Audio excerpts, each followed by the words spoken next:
Welcome back to my YouTube channel. आज हम पढ़ेंगे क्लास 6 के एनएसओ के लिए।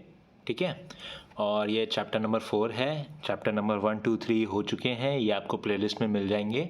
आपको कुछ नहीं करना, आपको मेरे चैनल पे जाना है, प्लेलिस्ट पे जाइए, उधर पे आपको क्लास 6 एनएसओ के नाम से एक पूरी प्लेलिस्ट मिल जाएगी। ठीक है, वहाँ पे आपको सारे वीडियोज़ मिल जाएंगे। ओके, प्लस उसके बाद मैं इस वीडियो के डिस्क्रिप्शन में आपको एक टेलीग्राम ग्रुप की लिंक दे दूँगा, उससे आप ज्वाइन करिए। उसमें आपको सारे नोट्स की पीडीएफ प्लस उसके बाद जो आपकी जो वर्कबुक मिलती है एमटीजी की, इस पे पैसे देने से आपको जो मिलते हैं ना रजिस्ट्रेशन के बाद, तो वो वाली की पीडीएफ और प्लस उसके बाद जो 5 साल से पेपर आए हुए हैं उसका सॉल्व पेपर्स विद सॉल्यूशन आपको उस ग्रुप में मिल जाएंगे। ठीक है, तो चलिए शुरू करते हैं। Chapter number 4, sorting materials into groups. इसमें सॉर्टिंग मटेरियल्स का मतलब ये है कि हम ग्रुप, ये जो मटेरियल्स है उसको ग्रुप्स में क्लासिफाई कैसे कर रहे हैं। ठीक है, अब जैसे आप देखते हैं आपके आसपास में, आपके सराउंडिंग्स में बहुत सारे वैरायटी ऑफ मटेरियल्स मिल जाएंगे जिसका अलग शेप है, अलग कलर है, और उसके बाद उसका जो कंस्ट्रक्शन है मटेरियल का वो भी पूरा अलग है। ओके, क्या क्या है? Shape, colour, then different materials या फिर सेम मटेरियल्स। ठीक है, मटेरियल्स क्या हो सकते हैं? कैन बी लिविंग और नॉन लिविंग। ठीक, materials can be man made और नेचुरल। ये मैन मेड भी हो सकता है मटेरियल या फिर नेचुरल भी हो सकता है। और मटेरियल आपका एडिबल या फिर नॉन एडिबल, मतलब आप खा भी सकते हैं, नहीं भी खा सकते हैं। ऐसे क्लासिफिकेशन, ये जनरल क्लासिफिकेशंस है। ठीक, अब क्या आता है असली क्लासिफिकेशन हमें कैसे करना है। फॉर एग्जांपल जैसे अगर मैं अपीयरेंस पे लेता हूँ, अपीयरेंस पे लस्ट्रस, लस्ट्रस मतलब होता है शाइनी। क्या होता है? शाइनी। ठीक, और नॉन लस्ट्रस का क्या मतलब होगा? जो शाइन नहीं करता होगा। ठीक, अब आपका हम क्लासिफिकेशन जैसे स्टेट्स पे कर सकते हैं कि मटेरियल जो है आपका वो या सॉलिड है या लिक्विड है, गैस है। जैसे अगर मैं टेबल देख रहा हूँ तो टेबल क्या होता है? ये होता है सॉलिड। और जैसे अगर मैं वाटर देखूँगा तो वाटर क्या किस में आ जाएगा? आपका वाटर आ जाएगा लिक्विड में। ओके, और वही आपका जो गैस होगा, गैस में क्या आ जाएगा? आपका एयर। ठीक, ये एग्जाम्पल है। ओके, इसमें बहुत सारे एग्जांपल्स भी आ सकते हैं। अब वही अगर मैं मैग्नेटिक प्रॉपर्टीज़ पे क्लासिफिकेशन करूँ तो मैग्नेटिक पे कौन कौन से क्लासिफिकेशन आएंगे? मैग्नेटिक पे आएगा जो मैग्नेटिक होगा और एक होगा जो नॉन मैग्नेटिक। मैग्नेटिक का क्या मतलब होगा कि उसमें मैग्नेटिक प्रॉपर्टीज़ रहेंगी। जैसे कि फॉर एग्जांपल अगर मैं आयरन लेता हूँ तो आयरन क्या होगा? वो मैग्नेट की तरफ अट्रैक्ट होता है।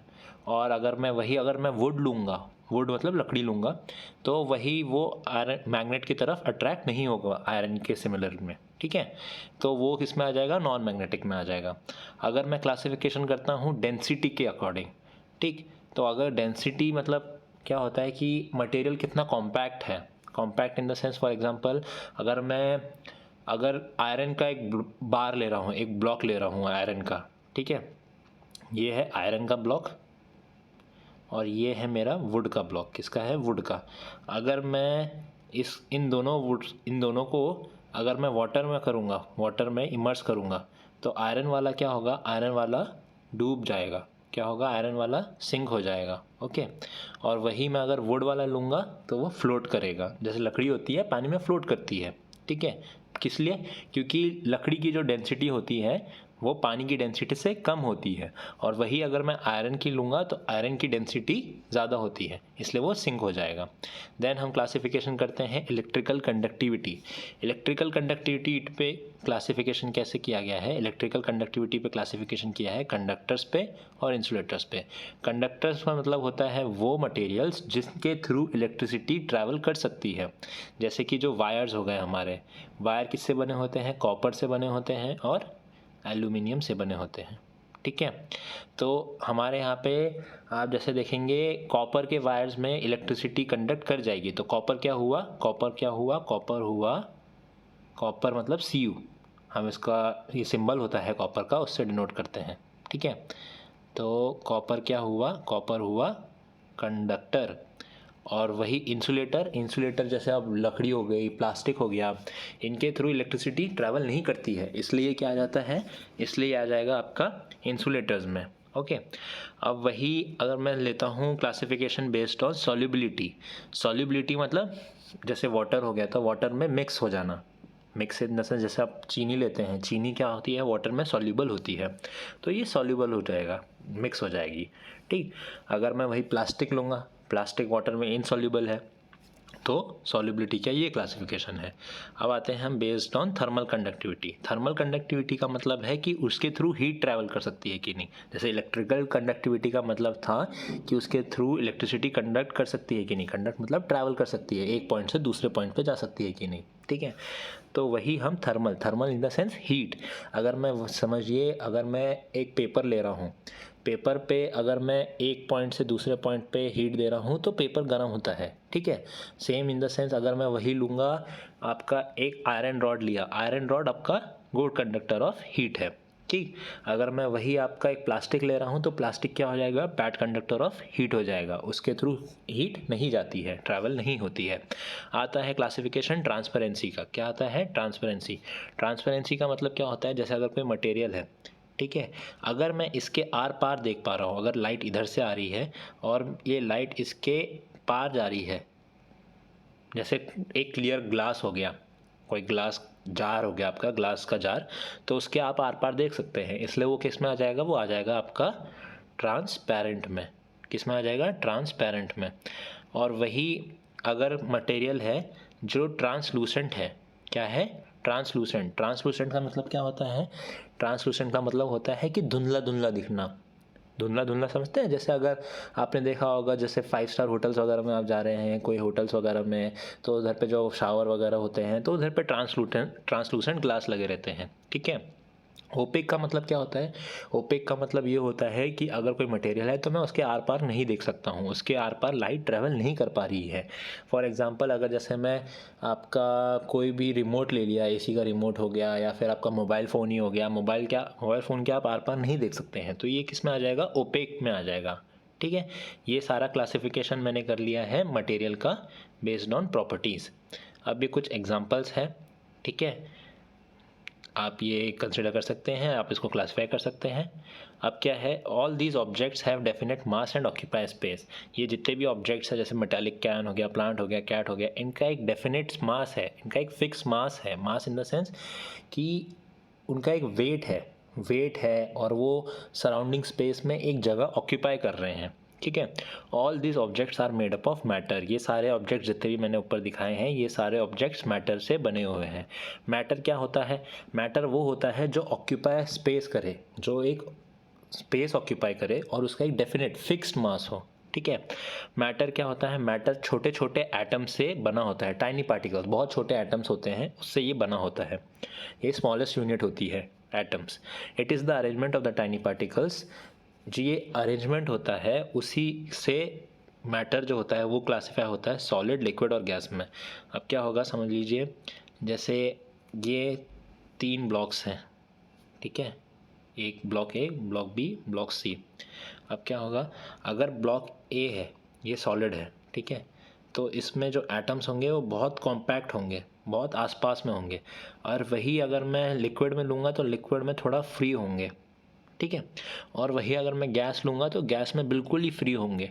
इस वजह से फ्री इन द सेंस कि बिल्कुल आसपास नहीं होंगे। इसमें आप देख सकते हैं कितना आसपास में है सारे एटम्स, इसमें थोड़ा फ्री है, सॉलिड में थोड़ा आसपास है, लिक्विड में थोड़ा थोड़ा दूर है, और वही गैस में बिल्कुल ही दूर है, इसलिए गैशियस स्टेट में आ जाते हैं एटम्स। ठीक है, तो इसी वजह से हमने अरेंजमेंट की है। Grouping together with similar properties is called classification. ये मैंने पहले ही आपको बताया कि चैप्टर के एक हेडिंग के अकॉर्डिंग। ठीक है, अब क्या होता है, ट्रांसपेरेंट मैंने आपको समझा दिया है कि अगर मैं जैसे विंडो हो गया, विंडो के मैं आर पार देख पा रहा हूँ तो ये ट्रांसपेरेंट हो गया। और वही फ्रॉस्टेड ग्लास जो हो गया, जिसके आप आर पार नहीं देख पा रहे हैं क्लियरली, तो वो आपका आ जाता है ट्रांसलूसेंट में। और जैसे आपका डोर हो गया, डोर के आप आर पार देख पा रहे हैं, नहीं देख पा रहे हैं। ठीक है, अब क्या होगा, इसमें ट्रांसलूसेंट हो गया, ट्रांसपेरेंट हो गया, आपका ओपेक मैंने आपको बता दिया है। ओके, अब मैं आपको थोड़े क्वेश्चंस हैं मैं आपको क्वेश्चंस दिखा रहा हूँ। मैं आपको रिपीट कर दूँ कि ये क्वेश्चंस जो मैं दिखा रहा हूँ इसके आंसर्स आपको खुद करने होंगे। आप कमेंट करिए, जो भी आपका कमेंट होगा उस कमेंट में जो बेस्ट कमेंट लगेगा मुझे, मैं उसको पिन कर दूंगा, जो करेक्ट आंसर्स होगा और थोड़ा एक्सप्लेनेशन दिया होगा। तो आप चाहते हैं कि एक्सप्लेनेशन नहीं दीजिए, ये आपकी मर्ज़ी है, बट मैं पिन वैसा ही वाला कर दूंगा जिसमें थोड़ा एक्सप्लेन हो सके, ठीक है। और ये सारे क्वेश्चंस उसी पे है जो मैंने अभी आपको ये सब पढ़ाया है, ठीक। आप ट्राई करिए। विच one of the following objects is round in shape. बहुत इजी है, आपको कुछ नहीं है, ये तो बहुत इजी क्वेश्चन है, ठीक है। आप आराम से आंसर करिए, कमेंट लिखिए A1 जो भी आपका ऑप्शन हो, ठीक है। डैश हैज़ डेफिनेट मास बस डर not have definite shape and volume. इसमें से जो ABCD दिया है इसमें फिक्स्ड मास है बट उसमें कोई शेप और वॉल्यूम नहीं है। ये भी बहुत इजी क्वेश्चन है, ये भी 6th क्लास का मेरे को लग भी नहीं रहा है, बट ऐसे क्वेश्चंस आते हैं। Okay, a substance which mixes well with water is. अब ये थोड़ा आपको लग सकता है बट ये भी बहुत इजी है, क्योंकि इसमें अगर आपको नहीं भी आ रहा है तो आप ऑड वन आउट करिए। क्या करिए? Odd one out. जैसे ऑयल हो गया, आपने कभी देखा है ऑयल आपका वाटर में मिक्स हो रहा है? नहीं हो रहा है, तो इससे आपको ईजी हो जाएगा करने में। Through which one of the following substances we can see partially मैंने बताया आपको, आप जिसके क्लियरली आर पार देख पा रहे हैं वो ट्रांसपेरेंट हो जाता है, और जिस चीज़ के आप आर पार नहीं देख पा रहे हैं वो ओपेक हो गया। तो एक ही ऑप्शन बचता है जो आपको पता है। Which of the following objects is man made material. इनमें से कौन सा ऑब्जेक्ट ऐसा है जो मैन मेड, इंसानों द्वारा बनाया गया है? ये भी बहुत ईजी क्वेश्चन है। Materials which are difficult to compress are called. जो कंप्रेस इजीली हो जाए उसको हम क्या बोलेंगे? स्पंज टाइप का होता है, तो वो स्पंज क्या होता है? कंप्रेस हो जाता है। और वो कैसा होता है वो ऑप्शन आप बता सकते हैं, इसका आंसर आप बता दीजिएगा। Chalk powder is dash in water. Chalk powder is मतलब वो मिक्स होता है कि नहीं होता है? चॉक पाउडर जो होता है वो कैल्शियम कार्बोनेट का बना होता है, CaCO3, आप बता सकते हैं, ठीक है। Air is an example of dash material. Air के हम आर पार देख पाते हैं, तो आपको पता है कि आंसर क्या है। Materials that sink in the water are. Fourth वाला देख रहे हैं हम, materials that sink in the water are. Material जो वाटर में डूब जाए वो क्या होते हैं वाटर से? मैंने आपको बताया था कि आयरन जो होता है वो वाटर से डेंसर होता है, तो आंसर आपको पता है। Dash is an example of lustrous material. Lustrous मतलब होता है जो ऑब्जेक्ट शाइन करे, और आपको पता है कि लकड़ी तो शाइन करती नहीं है। A material dash denser then would denser then water will float on it.